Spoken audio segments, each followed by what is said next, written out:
오늘 이 시간 하나님께서 우리에게 주시는 말씀은 누가복음 9장 51절에서 56절까지의 말씀입니다. 제가 봉독할 때 살아계신 하나님 아버지 뜻을 잘 들으실 수 있기를 소원합니다. 예수께서 하늘에 오르실 날이 가까워지자 예루살렘에 가시기로 마음을 정하시고 심부름꾼들을 앞서 보내셨다. 그들은 길을 떠나 사마리아 사람들의 마을로 들어가 예수를 맞이할 준비를 하려고 하였으나 그 마을 사람들은 예수께서 예루살렘에 가신다는 말을 듣고는 예수를 맞아들이지 않았다. 이것을 본 제자 야고보와 요한이 주님, 저희가 하늘에서 불을 내리게 하여 그들을 불살라 버릴까요? 하고 물었으나 예수께서는 돌아서서 그들을 꾸짖고 나서 일행과 함께 다른 마을로 가셨다. 아멘. 예수를 맞이할 사람이 맞습니까? 라는 제목으로 오늘 주신 말씀을 함께 묵상하고 그 의미를 살펴보고자 합니다. 우리는 교회에서는 주중에 아침 묵상과 기도 시간이나 주일 공동체 예배 시간에 성서 일과에서 안내하는 본문 말씀들 가운데 한 구절을 택해서 묵상하거나 설교하고 있습니다. 본래 성서 일과에 안내된 오늘 말씀 본문 가운데 누가복음은 9장 51절에서부터 62절까지의 말씀이지만 본문의 내용이 56절을 전후로 해서 두 가지의 내용으로 갈라지기 때문에 올해에는 이 앞부분인 51절에서 56절까지의 말씀 본문을 함께 나누기로 하고 다음에 오늘 나누지 못한 57절에서부터 62절까지의 말씀 본문을 나누면 좋겠습니다. 오늘 본문 말씀은 이렇게 시작합니다. 예수께서 하늘에 오르실 날이 가까워지자 예루살렘에 가시기로 마음을 정하시고, 이것이 의미하는 것은 두 가지예요. 첫째는 예수께 주어진 지상에서의 사역할 시간이 얼마 남지 않았다라는 것입니다. 우리가 알고 있는 것처럼 이제 머지않아 예수께서는 유월절을 지내기 위해 예루살렘에 모인 많은 사람들 앞에서 십자가 처형을 당하게 되실 것입니다. 그리고 부활하실 것이고 마침내 승천하게 되실 거예요. 그분께서 승천하시기 전까지 그분은 그분에게 맡겨진 모든 지상에서의 사역을 완수해야만 했습니다. 그리고 이 구절이 의미하는 두 번째는 예수께 주어진 지상에서의 사역이 예루살렘을 향해 나아가는 여정과 관련이 있다는 것입니다. 그것은 쿠데타나 어떤 혁명을 일으켜서 로마와 거기에 부역하는 모든 유대 권력자들을 몰아내고 유대의 새로운 왕이 되기 위해 가는 여정이 아니었어요. 우리가 알고 있는 것처럼 그것은 예수님을 추종하는 많은 세력들의 힘을 힘입어서 왕의 자리에 오르는 것이 아니라 배신과 배척을 당하고 부정당하는 데에도 거기에 저항하지 않고 죽임을 당하는 여정이었습니다. 예수께는 시간이 얼마 남지 않았습니다. 그분은 그분을 대신해서 많은 사람을 제자로 삼고 하나님 나라에 참여하게 하도록 그 일들을 감당해야 하는 그 제자를 키워내야만 했어요. 그렇지만 지금 이 본문 말씀의 상황까지만 해도 그 성과가 별로 좋지 않다라는 것을 우리가 발견하게 됩니다. 왜냐하면 제자들에게서 보이는 모습이 여전히 미숙하기 이를 때가 없기 때문입니다. 본문 이전의 말씀들은 제자들의 그러한 미숙한 모습들을 잘 보여주고 있어요. 46절에서부터 48절은 제자들이 어느 누가 큰 사람인지 논쟁하는 장면을 소개합니다. 놀라운 것은 제자들의 이러한 논쟁이 예수께서 장차 고난을 받고 죽임을 당하게 되실 것이라는 소위 순환 예고 다음에 벌어졌다라는 거예요. 자신들의 모든 것을 버려두고 쫓아왔던 예수께서, 바로 그 예수께서 머지않아 고난을 받고 죽임을 당하게 되실 것이라고 말씀하셨는데 그것을 듣고도 제자들은 누가 큰 자인지 논쟁하였다라는 거예요. 이처럼 제자들이 참으로 철없는 행동을 하는 데에는 이유가 있습니다. 그들이 예수께 투사한 야망이 그들의 눈과 귀를 가렸기 때문에 그래요. 야망이 이런 것입니다. 예수께서 장차 정치적인 왕이 되시면 그분을 따라다니느라 온갖 고생을 다한 자신들도 거기에 합당한 보상을 받게 될 것이라는 그런 야망이었어요. 이러한 야망이 제자들의 머릿속을 가득 채우고 있었기 때문에 예수께서 순환 예고를 하셨을 때 그것이 무엇을 의미하는 것인지 저들에게 이해될 리가 없는 것이었습니다. 예수께서 예루살렘에 가까워질수록 제자들에게 중요하다고 여겨진 것은 예수께서 하시고자 하는 일이 아니라 그들 가운데 어느 누가 제자로서의 지분이 큰가 하는 것일 뿐입니다. 분명하게 공로에 따른 서열을 정해 놓아야 장차 거기에 따라 자신들이 받는 보상이 정해지기 때문이니까요. 그래서 그들은 서열 정하기 논쟁을 했던 것입니다. 누구보다도 예수님 가까이에서 예수님의 가르침을 듣고 또 예수께서 행하신 기적들을 경험하였으면서도 예수님의 사역이 무엇을 위함인지 깨닫지 못하고 있었고 예수께서 예루살렘으로 가시는 이유가 무엇인지도 몰랐다라는 것이 지금 이 제자들의 현 주소, 현 수준이라는 것입니다.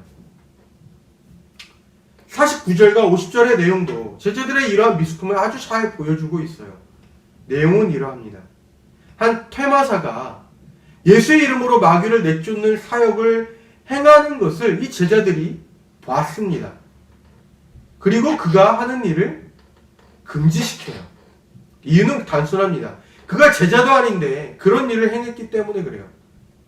제자도 아닌 사람이 제자가 해야 하는 이적을 행하면서 제자들이 받는 칭송을 그가 가져간다라는 것이 지금 누가 더 큰 공을 세웠느냐고 논쟁하는 제자들에게 있어서는 도저히 용납할 수 없는 일이었습니다. 게다가 얼마 전에 이 제자들은 마귀를 내쫓는 일에 실패했던 경험이 있죠. 그러니 마귀를 쫓아내는 이 퇴마사의 행동은 제자들에게 두 가지 측면에서 아주 자극을 했을 거예요. 퇴마사의 행동이 자극한 것은 제자들이 다른 사람보다 우월하다는 그 우월의식, 그것이고 다른 하나는 마귀를 내쫓는 일에 실패했던 자괴감입니다. 예수님을 따라다니면서 제자들은 예수께 쏟아진 많은 칭송을 수없이 접했습니다. 그 칭송은 예수께 향한 것이었지만 그분께로 넘치는 칭송 때문에 예수께 대한 기대뿐 아니라 제자들에게까지도 사람들의 기대감이 있었어요. 며칠 전 제자들을 찾아와서 자신의 아들에게 마귀가 들렀다며 내쫓아 주시기를 간청했던 한 아버지가 바로 그 증인입니다. 그 사람도 제자들에게 기대가 있었어요.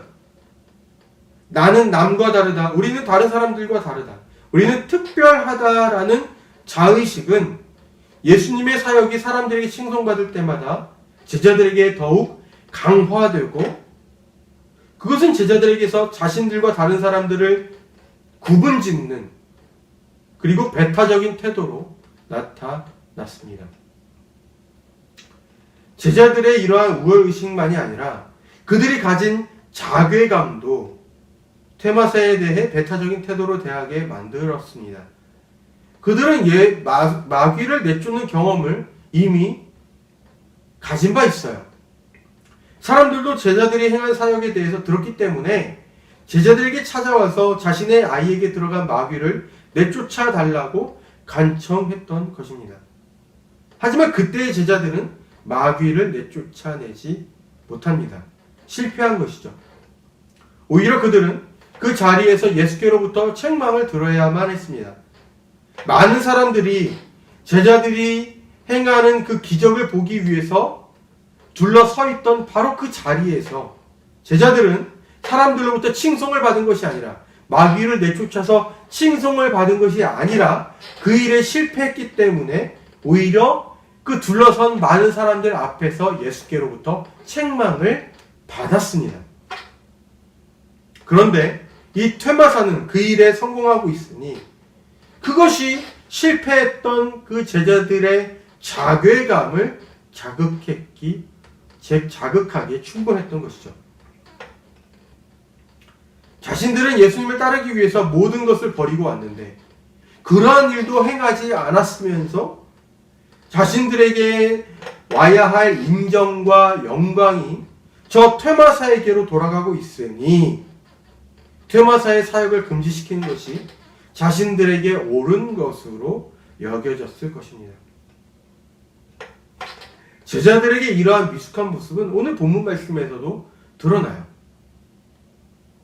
예수님의 일행이 예루살렘으로 가기 위해서 사마리아 지역을 지나실 때에 사마리아에 잠시 머물다 가기로 결정합니다. 하지만 사마리아 사람들이 거절해요. 이유는 예수님의 일행이 예루살렘으로 가는 일행이었다라고 들었기 때문입니다. 어쨌든 그러한 거절을 당한 제자들이 화가 나서 예수께 제안합니다. 하늘에서 불을 내려 거절한 그 마을을 불살라 버리자라고 말이죠. 물론 제자들이 예수께 이러한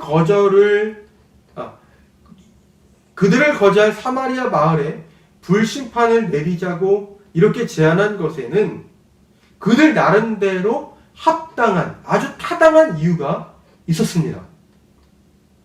일전에 그들이 퇴마사의 일을 금지시켰을 때 그들에게 예수께서 하신 말씀이 있어요.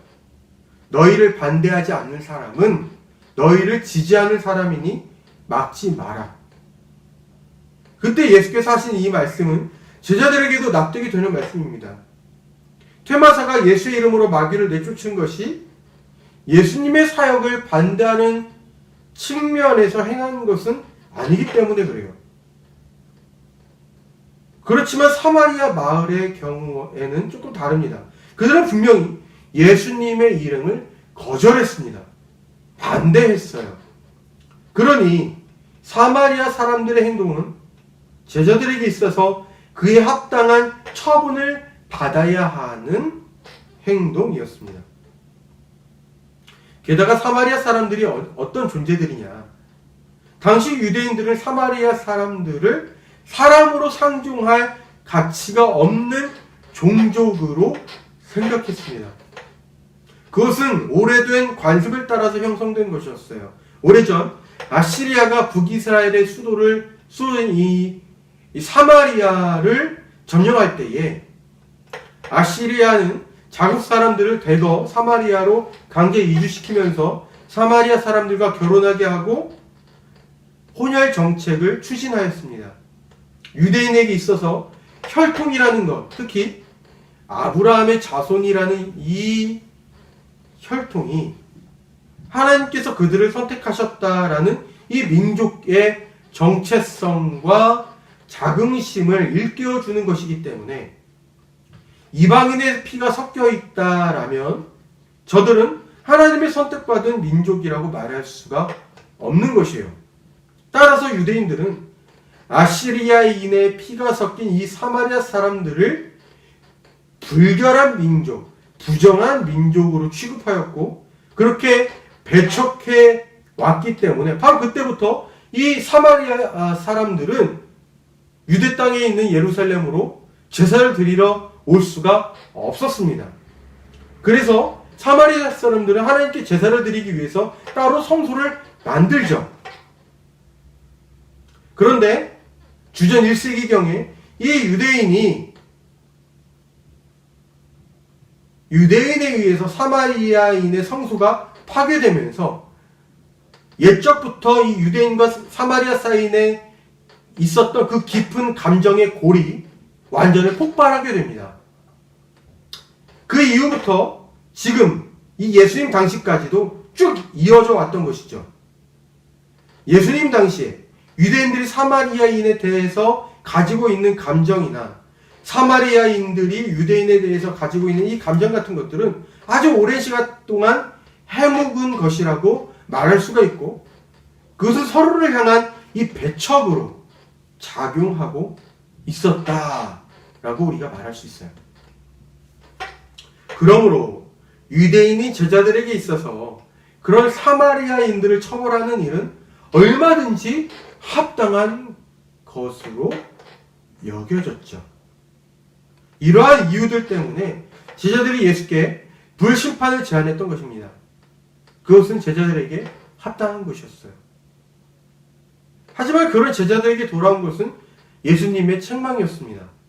그들이 예수께로부터 책망을 받았다라는 것은 여전히 그들이 예수님의 가르침과 사역, 하나님 나라의 소식이 가지고 있는 그 의미를 깨닫지 못하고 있다는 것을 보여주는 거예요. 그들은 예수님을 따르기 이전에 가지고 있던 이 유대인으로서의 사마리아인에 대한 생각들, 관습적인 그 생각들을 아직도 버리지 못하고 있었습니다. 예수께 남은 지상에서의 사역 시간이 얼마 남지 않았는데 제자들은 이처럼 아직도 미숙한 상태에 있었다라는 거예요. 하지만 예수님의 반응은 다릅니다. 일전에 제자들이 퇴마사의 행동을 금지시켰을 때 거기에 대해서 예수께서 보이신 태도는 관용, 너그러움이었어요.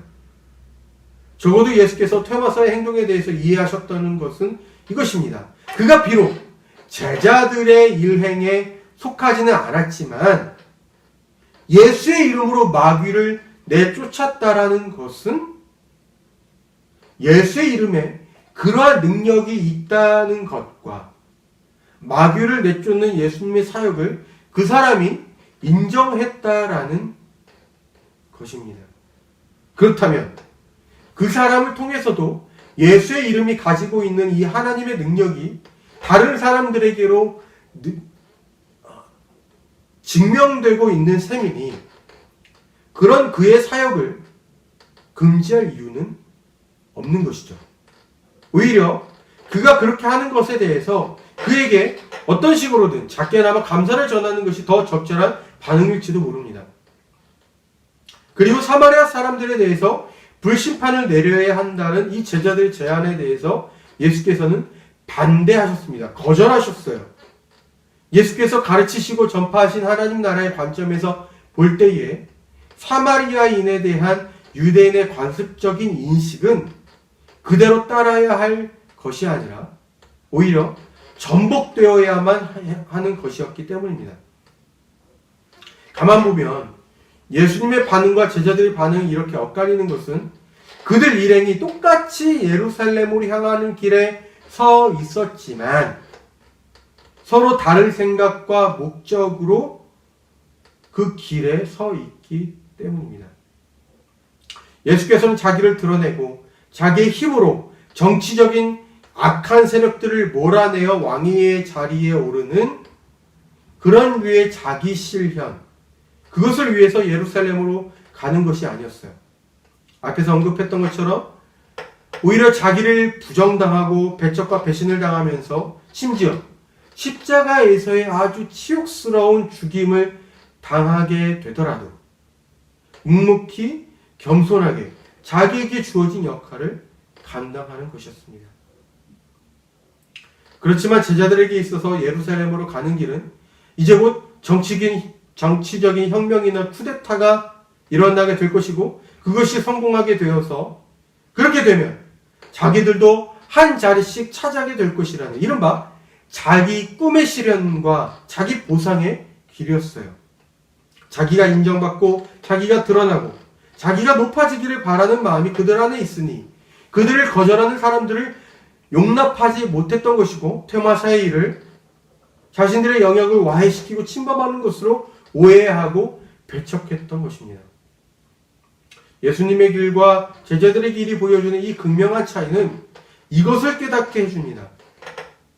자기를 드러내고 자기를 실현하고자 하는 사람, 자기가 인정받고자 하는 사람은 다른 사람을 배척하고 배제시키지만 자기를 드러내고자 하지 않으려는 사람은 다른 사람에게 너그럽고 관용을 베푼다는 거예요.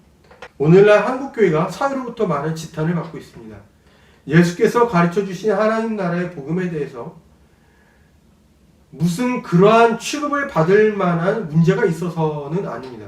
그렇다고 사람을 죽기까지 사랑하신 예수님의 사랑에 어떤 결격 사유가 있어서 그런 것도 아닙니다. 문제는 예수님을 믿는다고 자기가 말하고 또 남들도 말해주는 그 사람에게 있습니다. 사회에서 교회를 향해 손가락질을 하는 것은 적어도 사회가 생각하는 아주 상식적인 수준에서 그 교회에 기대하는 그 역할을 교회가 감당하지 못할 때 그렇습니다. 세상 사람들은 그래도 교회라면, 교인이라고 한다면 조금 더 너그럽고 조금 더 사랑이 많을 것을 기대하지만 교회가 혹은 교인이 그러하지 못하는 모습을 보여주기 때문에 오늘날 교회가 손가락질을 받고 있는 것이죠. 세상 사람들에게 기독교가 매력을 잃고 있다라는 것은 진리를 수호하기 위해서 행한다는 교회들의 행태가 세상의 교회에 기대하는 모습에서 도저히 상상할 수 없는 모습으로 나타나고 있기 때문입니다. 진리를 수호한다는 명목하에 그 과정에서 편을 가르고 배제와 혐오의 방식으로 때로는 공격적으로 그러한 모습으로 행하는 교회와 교인들에게서 세상이 매력을 느낄 만한 지점은 그 어떠한 것도 없습니다. 자신들을 거절했던 사마리아 마을 사람들이나 퇴마사를 향해 배척하고 배제하였던 제자들에게서 예수님은 하나님 나라의 정신을 찾아볼 수가 없으셨어요. 그렇다면 그런 제자들의 모습을 통해서 세상 사람들이 하나님 나라의 소식을 기쁘게 아주 달게 들을 리도 만무합니다.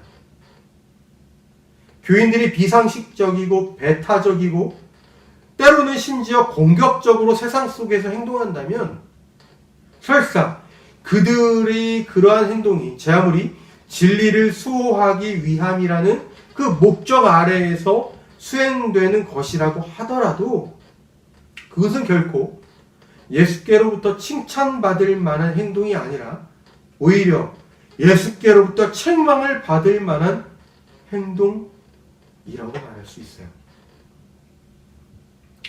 예수님은 부당한 증언과 불법적인 판결 그리고 사람들의 배신과 거절에 대해서 자신을 항변하지 않으셨습니다. 이유가 있어요. 진리를 수호하는 것이 아니라 진리를 따르는 것이기 때문입니다. 예수께서는 스스로 진리에 따라 행하는 것으로 그 모든 것을 대신하였습니다. 기독교의 진리는 이거예요. 하나님께서 모든 생명을, 특히 사람을 사랑하신다라는 것입니다. 모든 사람을. 그리고 하나님은 처음 창조된 인간처럼 하나님의 형성을 가진 존재로서 하나님과 친밀하게 교제를 행하던 사람으로 다시금은 인간을 회복시키기를 원하신다는 거예요.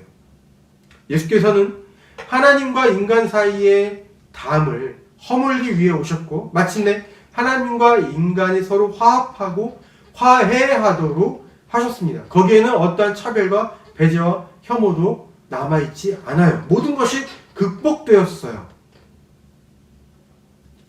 죄가 끊어놓은 하나님과 인간 사이의 관계도 다시 회복시키셨다라는 것이 기독교의 진리인데 이것을 수호하기 위해서 다른 사람을 향해 공격적이고 배타적으로 행동하는 것은 매우 모순적인 행동이 아닐 수 없습니다.